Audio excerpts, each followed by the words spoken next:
good morning, everyone. Thank you for joining the session. Very excited to be in this very special event for us, that is South Summit, talking about a very special topic for us, which is our new Mastercard for Fintech program.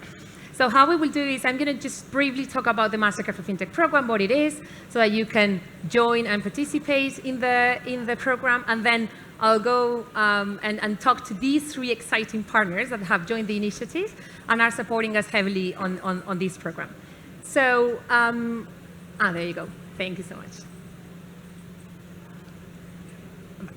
Good. So what is it? I mean, first of all, I would like to talk a bit about how we engage with fintechs at Mastercard and why fintechs are so relevant for us. So we've been working with fintechs for a long time now. We work with more than 80% of the fintechs globally, and the number is quite similar in Europe. So I think that demonstrates quite a bit how seriously we take the vertical. And the reason, one of the many, is that we believe they are a key driver of innovation in the ecosystem. So they push the boundaries, they launch new use cases, new first-to-market solutions, and they really help us get the ecosystem and the whole payments industry to the next level. So with that in mind, we've created a program that basically tackles and meets their main needs, we think, through three kind of components. The first one is a series of events. So we will be hosting fintech events in our markets across Western Europe. That's going to be Spain representing Iberia, then France, Italy, and the Netherlands, Amsterdam, representing Benelux. So those fintech events will help these fintechs get connections, network, and get some visibility, which is something that we think is really valuable for them. Second thing, and is very related to the event, is a fintech competition. So we're looking for fintechs from pre-seed to Series A investment stage that want to join, that have a solution that is live already in 6 priority verticals or areas within the payments within the payment space. And we are welcoming these to apply to the competitions. It's going to be interesting that it's going to be kind of local and international at the same time. So we're going to have 4 local competitions happening in these 4 events that I was mentioning. So 8 fintechs will compete in every local event. 2 fintechs, the 2 winners, will be selected and will be going to the final event in Paris, where the 8 winners of the local events will compete. So that's going to be the event part, the competition part, which we think is relevant to give fintechs the endorsement that they need to get credibility and get higher reputation in the market. Third is a platform that we're building for education and knowledge. So this is a gap that sometimes we find in the fintechs we work with, and we just want to help them navigate the ecosystem. So the whole idea is just give them access to this platform where we'll have a lot of education content related to payments, also not related to payments, through Endeavor or Andersen as a legal partner, for instance, will help us with the licensing, regulatory kind of content. So we will cover not just payment-related content, but quite broad topics. So this is what we're launching. We launched it, I'll just go very quickly through the timeline of the program. So we launched it in April, pretty recently. We're having the 4 local events, as you see there in those dates. Final event happening in Paris at the end of the year, and then we will close the program as the education pillar will be running in parallel in March next year. So this is a bit of an overview. Here, I don't know if you see them, but here you've got the application deadlines, because that's an important thing. So for Spanish and Portuguese fintechs, it's going to be 1st of July. That's the cutoff deadline that we have for applications. Then we will select the 8 winners, and they will compete in the event on September 25th. So that's been a bit of a quick summary of the program. Now I've got the pleasure to be here with 3 partners that are supporting us. You'll see them in this section as well. But basically, thank you so much for joining. We have Kibo, Joaquin, we have Nacho from Endeavor, Miguel from Google for Startups joining. So thank you so much for joining the initiative and joining the panel. Maybe we can start with Miguel. So Miguel, Google for Startups is an accelerator offering a wide variety of programs. What is your collaboration model with startups, and how does Mastercard for Fintech fit within that strategy? Okay, thank you for the invitation. Hi everyone, good morning. I would start to say, apart from thanking you for the invitation, that we are super happy to have the Spanish and Portuguese event having place in our campus here in Madrid. So happy to contribute there. So going to what we do, Google for Startups, we have different programs that we run global acceleration programs. equity-free, investment-free, so we don't invest. We have other investment arms within Alphabet to do direct investment in startups, such as Google Ventures and two others. Our programs, they don't have any investment. We also don't take equity. I would say that the main value startups get from that is that more and more, being global programs and verticalized, we work on, I would say, 3 fronts. On one side, everything that we call knowledge, so access to experts within Google, to our products, of course, best practices, and so on. The second pillar, it's all about community, which is what we are actually doing here. Having Endeavor as partner as well at Google for Startups, working with several investors, not just in Spain, but in the markets where we are present. So community is very important because we enable communities in different verticals, and we'll get to markets, but more specifically, we are now focused on cybersecurity, education, and health. So we are creating European communities on those sectors. And the last one is visibility. In the end, we tend to be a known brand in the market.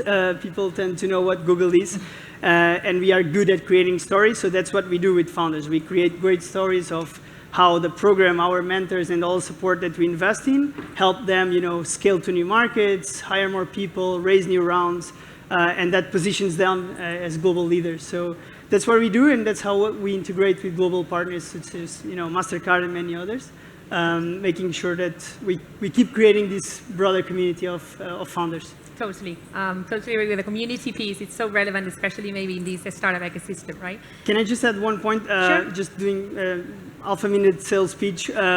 We have now applications open for the EMEA program focused on education startups. So if you have any questions, feel free to pass to our booth. It's, I think, the second or the third on the right when you get into the event. So yeah, 20-minute sales pitch. Good. Joaquin from Kivo. So Kivo is a venture capital firm established in 2012, offices in Madrid, Barcelona. This program is very targeted to early stage startups or fintechs. What kind of KPIs do you look at in those early stage investments? What drives your investment decision really? Well, our investment decision, Kivo, it's we're investing on. Again, do we hear you? Hello? Can you hear me? Not really. Not really? There we go. Backup plan. Okay, now, no? Yeah. Yeah. So we're investing out of our third fund. We're a very agnostic fund, investing mostly in B2B sectors, but fintech, it's a sector that we love. Our biggest exit so far, it's a company called Flyware that IPO'd. We invested back in 2013, and the company IPO'd in 2021 in the Nasdaq. And it has been the most value driver for our portfolio. So I would say that our investment criteria, we're looking for companies pre-Series A, Series A, although the labels these days are very difficult to put labels on companies, no? But that's a bit our range, and of course we do a lot of, we look at fintech in a very broad way. Okay, so it's not like I can share many KPIs because it would depend if it's a B2B, it's a B2C, if it's fintech related. But I would say that we'll pay a lot of attention into things. Try to understand what's the problem you want to solve, and how do you want to solve, and who is doing something similar out there. So, one recommendation I always give is that when anybody asks you on who is your competitor, it's not a good idea to answer that you don't have any competition. It's almost impossible that you are doing something in that original way. No? So you need to know very well who is doing it out there and try to explain why do you think that your solution it's better. No? And we pay a lot of attention to unit economics, in the sense on that we don't invest on companies pre-revenue, so that you must have some traction, and we might be able to analyze and see how are you gonna make money out of your business, no? And the second part that it's almost as important is on the team. We partner with entrepreneurs normally for 8 to 10, 12, even 14 years. So for us, is if we decide on investing on a team, and it's because we kind of fell in love each with the other part, so that we are able to, that we know that we are going to be together for many years and building great outcomes. No? That is the third thing. I think that not only Kiva, but most of the VCs, they are looking for incredible companies doing incredible things. No, so you need to try to achieve really big goals. Good. Thanks so much, Joaquin.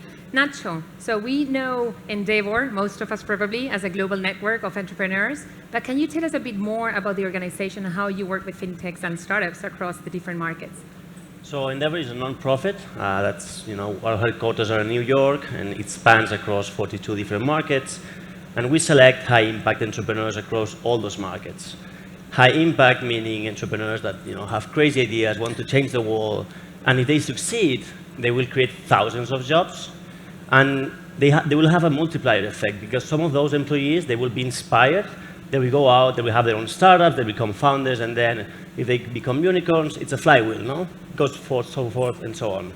We're a central node for the ecosystem through our network of board members, entrepreneurs, partners like Mastercard, and mentors, which are like highly achieved professionals, investors, and operators.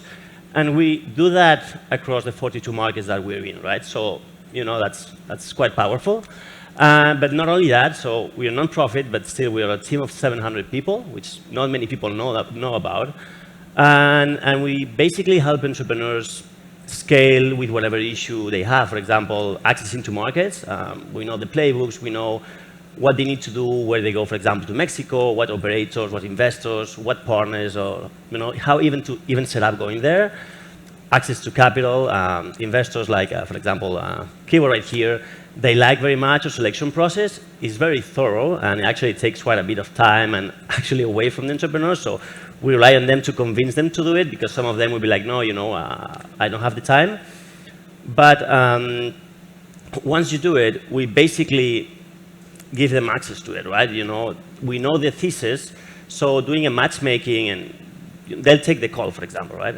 But just to make it short, because we're running out of time, yeah, I've seen right there. We basically will helping bridge the trust gap, right? We get to know all the actors within the ecosystem. So for us, we just basically like Mastercard when you're working for a fintech with a seal of approval. Yeah, kind of. Okay, good. We are indeed running out of time, but I just wanted to have maybe a question from the audience. Otherwise, I can continue with mine.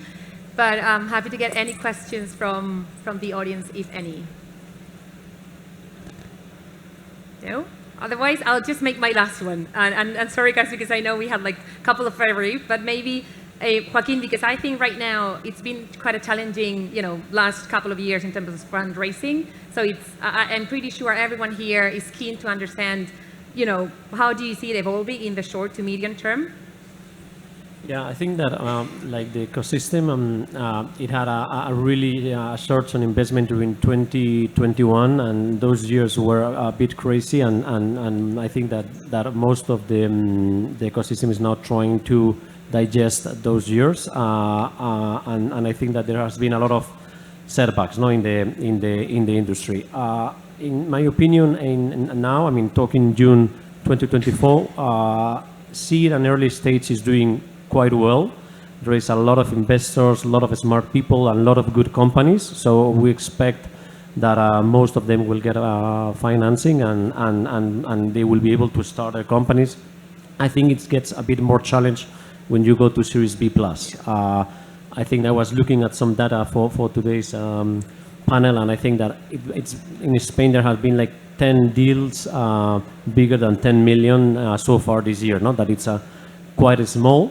So my only recommendation here is that if I were an entrepreneur, I would try to fund with a good seed or pre-series A round, and then I would try to make it into the black numbers as fast as possible. Sometimes it's not easy, but I think that Series B plus investors, they are not willing to finance big expansion plans with negative EBITDA.